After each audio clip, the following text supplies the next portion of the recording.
दुनिया में जो अमेरिका ने अब करना शुरू कर दिया है कि अभी वेनेजुएला पर अटैक किया, अब उसने कहा कि अब ईरान पे हमला हो रहा है। ये तो पूरा जियो पॉलिटिक्स क्या है, इस पर बात करने के लिए विदेश मामलों की जानकार और इन सब मामलों पर बहुत ही तेज नजर रखने वाली हमारी डिफेंस एक्सपर्ट हैं मिस हिमांशु सिंह जी। आप मैम बताएंगी क्या अमेरिका कहाँ रुकेगा? ट्रम्प क्या वेनेजुएला, ईरान, पूरी दुनिया में कहीं रुकने वाले हैं या नहीं? नमस्कार, जय हिंद, वंदे मातरम। आपके पॉडकास्ट पे बुलाने के लिए बहुत बहुत धन्यवाद। देखिए, पिछले कुछ दिनों का जो ये घटनाक्रम है ये बहुत ज्यादा अलार्मिंग है। और जिस तरीके से इसको प्रोजेक्ट किया जा रहा है कि ये तेल के लिए है, एक्चुअली जो वास्तविकता है वो तेल से कहीं बहुत आगे है और इसको हमें पूरे परिप्रेक्ष्य में समझना होगा। देखिए, ये जो वेनेजुएला में हुआ है इसको कहा जा रहा है कि ये तेल है, लेकिन तेल के अलावा इसका एक्चुअली जो टारगेट है वो है ईरान, चाइना और रशिया। इनकी जो गतिविधियां वेनेजुएला में हो रही थी खनिज को लेके, गोल्ड को लेके, बंदरगाह को बनाने के लिए, तो इसको अमेरिका ने एक तीर से कई निशाने साधे हैं। और इसमें जो हम देख रहे हैं, डोनाल्ड ट्रंप सिर्फ एक मुखौटा है। एक्चुअली इसका जो असली निर्णय है वो पेंटागन लेता है। और अगर देखिए सिर्फ तेल की बात होती तो सन 2019 में भी अमेरिका इस तरह की कार्रवाई वहां कर सकता था, लेकिन पेंटागन को लगा कि ये समय उचित है, तो पेंटागन ने इस ऑपरेशन को मंजूरी दी। क्योंकि जो स्पेशल ऑपरेशन था वो खनिज निष्कर्षण, हथियार उत्पादन और तेल के उत्पादन तीनों में था। जो ईरान है उसकी ड्रोन की फैक्ट्रियां ऑलमोस्ट 1200 किलोमीटर दूर हैं मियामी के, जो अमेरिका के लिए खतरा है। उसके अलावा रूस के 120 के करीब सलाहकार जो signal intelligence, radar, air defence system चलाते थे, वो भी वेनेजुएला में थे। और ये कम्युनिकेशन में चाइना का सपोर्ट करते थे। इसके अलावा जो चाइना है वो कोबाल्ट पर 91%, देखिए बहुत बड़ी चीज होती है, 90%, 91% को कंट्रोल करते थे। तो चाइना ने अभी जब इस तरह की कार्रवाई वहां पे की है कि वो खनन करने लग गया है और पैसा वहां पे डाल रहा है, चाइना का तकरीबन 103 अरब डॉलर, वो बहुत बड़ा अमाउंट है, वहां पर निवेशित था, जो बहुत सारे फेजेस में, इंस्टॉलमेंट्स में हुआ है। और इस एक्शन को करके अमेरिका ने चाइना की रीढ़ तोड़ दी है। देखिए, बहुत बड़ा पैसा है जिसका लॉस जो है अमेरिका ने वहां पे किया है। तो ये जो कार्रवाई है ये एक स्ट्रेटेजिक सिग्नलिंग है इन सारी कंट्रीज को कि आप अगर मेरे क्षेत्र में आएंगे, अगर आप वेस्टर्न हेमिस्फीयर के साथ में कोई भी छेड़खानी करेंगे, तो जहां पर आपके स्ट्रेटेजिक एसेट्स हैं मैं उसको तोड़ सकता हूं। तो ये एक चीन और रूस को ग्लोबल चेतावनी है। और मुझे लगता है कि अमेरिका अभी कुछ समय तक सैन्य कार्रवाई नहीं करेगा, एटलीस्ट एक महीने तो हम उसकी सैन्य कार्रवाई नहीं देख रहे हैं। क्योंकि अमेरिकी राष्ट्रपति डोनाल्ड ट्रंप की एक सबसे अच्छी बात यह है, वो कह के करते हैं। वो कहते हैं मैं मारूंगा तब मारते हैं, तो वो पहले आपको चेताते हैं, आपको बहुत सारी वार्निंग्स देते हैं। अगर ये जो कंट्रीज हैं छोटी छोटी, जो क्यूबा वगैरह जैसी छोटी छोटी कंट्रीज है, अगर ये मान जाती है तो मुझे लगता है कि वो ऐसा नहीं करेगा। हालांकि ग्रीनलैंड को लेके उनके बहुत ज्यादा भड़काऊ बयान आ हम्म। रहे हैं, लेकिन अभी कुछ समय वो माहौल को शांत होने देंगे, क्योंकि अभी उन्हें इससे भी निपटना है ना कि अब मॉर्डरों को आप उठा के ले गए हो, अब उन पे कार्रवाई होगी। तो उसके बाद फिर अमेरिका जो है जिस तरह के सख्त रुख और चेतावनियां दे रहा है उस पर कार्रवाई होगी। लेकिन खेल जो है काफी बड़ा है। तो मैम जैसे आपने अभी कहा कि ट्रम्प जो कहते हैं वो करते हैं, तो जैसे अब उन्होंने कल परसों ही बयान दिया कि अब ग्रीनलैंड में हमारी एंट्री होनी है, तो मतलब उनका अगला टारगेट क्या ग्रीनलैंड ही है? देखिए, संभावना है। संभावना इसलिए है क्योंकि ग्रीनलैंड को सपोर्ट करने के लिए कौन है? एक डेनमार्क है। हम्म। डेनमार्क के अलावा उसके पास और क्या है? तो अमेरिका का अगर आप प्लेबुक देखें तो वो हमेशा ऐसी जगह जाता है जहां उसको रेजिस्टेंस कम से कम मिले। वो बड़ी शक्तियों से नहीं उलझता है। देखिए, यूक्रेन युद्ध को ऑलमोस्ट 3.5-4 साल हो गए जी। हैं, लेकिन वो उनसे नहीं उलझ रहा है। क्यों नहीं उलझ रहा है? उसको पता है कि रूस एक महाशक्ति है। America is no doubt a supreme military power, it is a supreme economic power. उसके पास हर तरह की शक्ति है, जल थल नभ में उसकी सुपीरियोरिटी है। लेकिन वो बहुत बार धमकियां देता है। पुतिन अलास्का में आके वापस चले गए जब, क्योंकि हम्म। उनकी शर्तों पे रूस और यूक्रेन मानने को तैयार नहीं थे। तो लेकिन उसके बाद अमेरिका ने कोई सैनिक कार्रवाई की? नहीं की। नहीं। चाइना और ताइवान में चाइना ताइवान को लेके बार बार धमकी दे रहा है, वो भी मैं आपको आगे डिटेल में समझाऊंगी कि ऐसा क्यों हो रहा है। और लेकिन अमेरिका क्या वहां कोई कार्रवाई कर रहा है? उसने चाइना पे सैंक्शंस तक जो है बोलता रहा, लेकिन नहीं लगाए, क्योंकि वो ऐसी ही शक्तियों से उलझता है जो मिनिमम रेजिस्टेंस के साथ में वो कब्जा कर पाए। जैसे इराक था, उसके पास क्या था? कुछ भी नहीं था। लीबिया था, चिली थी। तो ऐसी ऐसी जो कंट्रीज हैं जहां पर उसका ट्रांजैक्शनल रिलेशनशिप या उसके आर्थिक हित वो अगर कॉम्प्रोमाइज नहीं होते हैं तो वो उन कंट्रीज में जाता है, वो बड़ी कंट्रीज में नहीं जाता है। तो क्योंकि ग्रीनलैंड के पास कुछ ऐसा सैन्य सामान कुछ नहीं है, तो अमेरिका वहां जा सकता है, बहुत संभावना है। इस पॉइंट पे क्या होगा क्या नहीं होना, इसका सिर्फ कायस ही हम लगा सकते हैं। कुछ भी एक पिन पॉइंट करके नहीं कह सकते कि ऐसा होगा या नहीं होगा।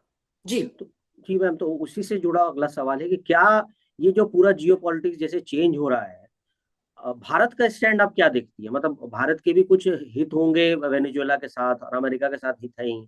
जैसे भारत ने चीन रसिया के साथ संबंध अपने बनाए और अमेरिका के साथ एक बैलेंसिंग पोजीशन में रहा भारत। तो वेनेजुएला को लेकर क्या भारत का कोई स्टैंड है, या बस हम बस देख रहे हैं जो हो रहा है होने दो, इससे हमें कोई फर्क नहीं पड़ता? देखिए, इस समय जो भारत कर रहा है वो इसलिए कर रहा है क्योंकि एक कूटनीति जो है ना, दो धारी तलवार होती है। अगर आप किसी को चूज करते हैं तो निश्चित तौर पे आप दूसरे को कहीं ना कहीं ठेस पहुंचाएंगे। और अमेरिकी राष्ट्रपति बहुत मुखर हैं। देखिए, आज सुबह का अगर आपने न्यूज़पेपर पढ़ा हो तो उन्होंने बहुत क्लियरली कहा है कि Modi is trying to please me. Hmm. अब अमेरिका को लेकर भारत क्यों दुविधा में है कि ऑलरेडी आप 25% टैरिफ की मार तो झेल रहे हैं। दूसरा एक बड़ा हथियार जो अमेरिका के पास है वो स्विफ्ट पेमेंट, यानी कि जो इंटरनेशनल पेमेंट्स हैं उसको कंट्रोल करता है। उसके अलावा भारत का जो हम एक्सपोर्ट करते हैं अमेरिका को, उस पे बहुत फर्क पड़ा है, क्योंकि अगर हमारी चीजें वहां महंगी होती हैं तो लोग हमारी चीजें नहीं खरीदेंगे, जिससे हमारे पास जो विदेशी मुद्रा आनी है और स्पेशली जो डॉलर आना है। डॉलर हमें क्यों चाहिए? अगर हमें कहीं से भी तेल खरीदना है तो वो पेट्रो डॉलर में ही खरीदा जाता है, यानी कि अगर आपको विश्व में कहीं से भी तेल लेना है तो वो पेट्रो डॉलर के एवज में ही आता है, उसको इसीलिए पेट्रो डॉलर कहा जाता है। तो अगर भारत के पास डॉलर कम होता है तो भारत की तेल खरीदने की क्षमता कम हो जाएगी। तेल आपको क्यों चाहिए? तेल आपको सिर्फ इंडस्ट्रीज को चलाने के लिए नहीं चाहिए। देखिए, तेल आपको चाहिए अगर सेना को भी आपने चलाना है, आपकी नेवी शिप्स हो गए, आपकी पूरी अर्थव्यवस्था तेल पे रन करती है। अगर आपके घर में सब्जी भी आ रही है तो कहीं ना कहीं कोई गाड़ी उसको लेके आ रही है। इसके अलावा एक और चीज है, जो भारत की दो बड़ी रिफाइनरीज हैं, जो रिलायंस इंडस्ट्रीज और न्यारा, उसके अलावा जो हमारे सरकारी जो संस्थान हैं जो ऑयल की प्रोसेसिंग करते हैं, उन पे भी असर पड़ेगा। तो भारत इस समय जो कर रहा है कि बहुत फूक फूक के कदम रख रहा है, वो कोई ऐसे शब्द नहीं कर रहा है, कह रहा है जो अमेरिका को या डोनाल्ड ट्रंप को आहत करें। तो ये बहुत अच्छी कूटनीति का संदेश है, क्योंकि अगर आप भावनात्मक तरीके से कोई बयानबाजी कर देते हैं तो उसके परिणाम जो है दूरगामी होंगे। हमने ऑपरेशन सिंदूर के बाद देखा था कि क्योंकि मोदी जी ने एक बार भी ये नहीं कहा कि हाँ अमेरिका ने मध्यस्थता करने की कोशिश की थी, जबकि डोनाल्ड ट्रंप इसको हर जगह चिल्ला रहे थे। तो डोनाल्ड ट्रंप जो है कितने खफा हुए कि आपने हमें एक बार थैंक यू भी नहीं बोला। तो जब हमें पता है कि सामने हम जिससे डील कर रहे हैं उसकी मानसिकता क्या है, तो देखिए, कूटनीति और ये सब मानसिकताओं का खेल है, ये मनोबल का खेल है। तो भारत इस समय जो कर रहा है वो बहुत फूक फूक के कदम रख रहा है, क्योंकि अगर मान लीजिए अमेरिका वेनेजुएला का तेल जो है पूरा कंट्रोल करता है और हमारी कंपनीज को इजाजत मिल जाती है वहां से क्रूड ऑयल लेके प्रोसेस करके आगे बेचने की, तो हम्म। हमारे लिए तो विन विन है। जी। और वैसे भी वेनेजुएला के साथ में हमारे कोई इतने घनिष्ठता भरे संबंध नहीं थे, हम उनसे पहले तेल लेते थे। लेकिन जब प्रतिबंध लगाए गए वेनेजुएला में तो उसके बाद हमारा जो है तेल लेना उनसे कम हो गया। तो हमारी इंडस्ट्रीज को बहुत इस समय फर्क नहीं पड़ेगा। तो मुझे लगता है कि भारत सरकार इस मामले में बहुत क्लियर है कि हमारे हित सबसे पहले आते हैं। हमारे को इतना बड़ा अगर लोकतंत्र चलाना है तो हमें अपनी शत्रुता और अपनी मित्रता बहुत सोच समझ कर करनी चाहिए। और शायद इसीलिए अभी तक कोई भी ऐसा बयान नहीं आया है जो जी। इस चीज की भर्त्सना करे। हमने क्या कहा है? हमने कहा है कि हम वेनेजुएला के लोगों के साथ हैं। हमने एडवाइजरी जारी की है जो भारतीय वेनेजुएला में हैं। तो मुझे लगता है इससे ज्यादा बयानबाजी की इस समय जरूरत नहीं है, क्योंकि यूएनएससी में भी अगर आप देखेंगे तो सिर्फ वो निंदा कर रहे हैं।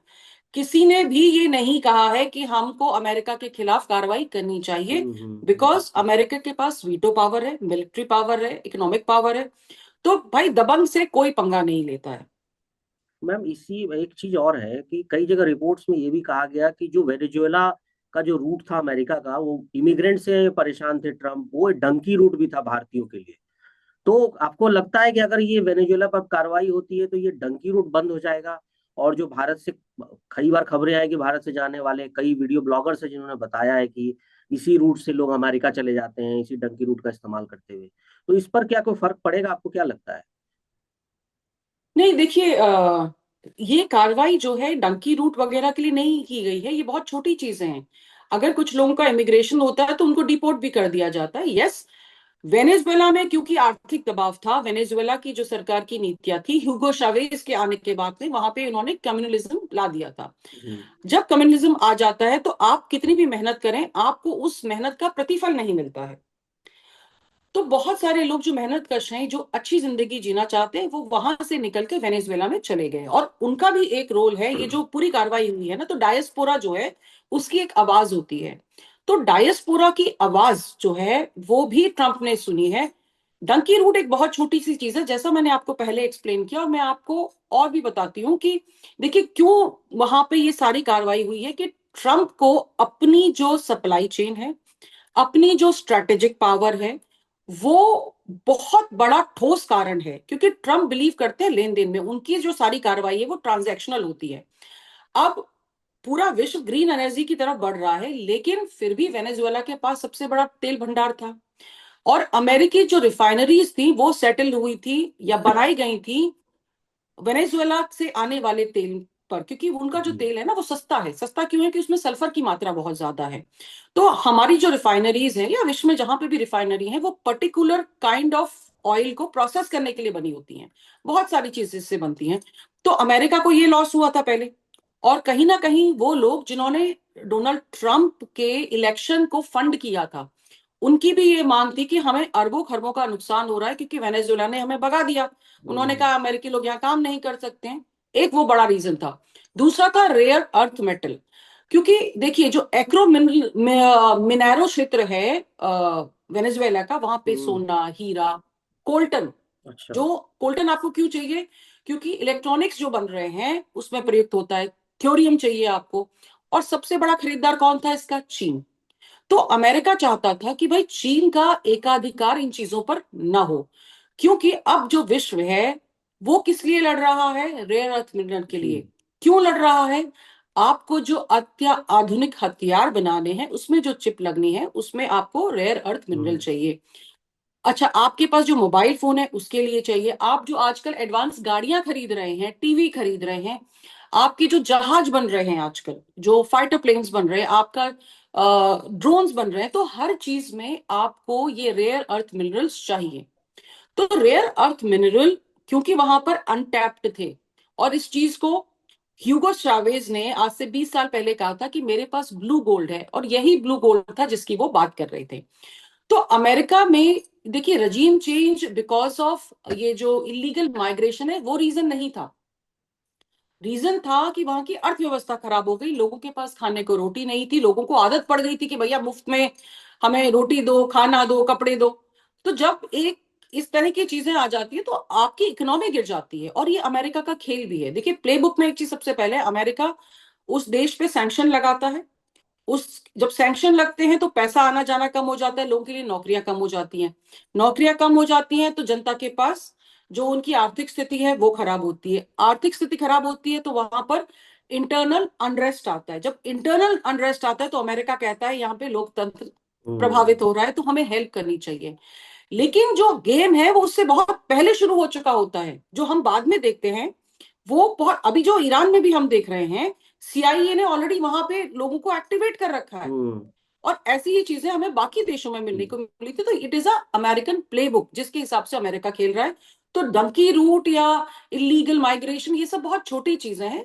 गेम इनसे बहुत बड़ा है। देखो 303 303 अरब अगर का तेल अगर उनके पास में है तो कितनी बड़ी चीज है। जी बिल्कुल। तो वो गेम जो है बड़ा है, उतना छोटा गेम नहीं है।